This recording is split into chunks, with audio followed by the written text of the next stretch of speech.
இஷா தொழுகை என்றால் ஈமான் உள்ளவர்களுக்கு இனிக்க வேண்டும். ஏன்? ஸல்லல்லாஹு அலைஹி வஸல்லம் 2 தொழுகைகளை குறிப்பிட்டு சொன்னார்கள்.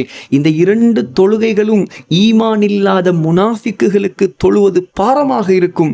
இன் அஸ்கல ஸலாத்தின் அலல் முனாஃபிகீன். முதலாவது சொன்னார்கள் ஸலாத்துல் இஷா. இஷா தொழுகை விருப்பம் யாருக்கு இல்லையோ அவர் விளங்கிக் கொள்ள வேண்டும், என்னுடைய ஈமானில் குறைபாடு இருக்கிறது. யார்? இரண்டாவது சுபகு தொழுகையை சொன்னார்கள். இதுவும் முனாஃபிகீன்களுக்கு சிரமமாக இருக்கும்.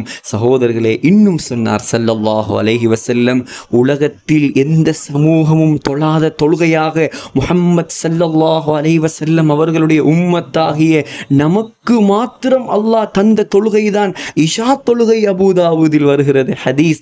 சகோதரர்களே, ஸல்லல்லாஹு அலைஹி வஸல்லம் இன்னும் சொன்னார், இந்த இஷா தொழுகையிலும் சுபஹு தொழுகையிலும் அல்லாஹ் வைத்திருக்கும் கூலியை அறிந்தால் நடக்க முடியாவிட்டால்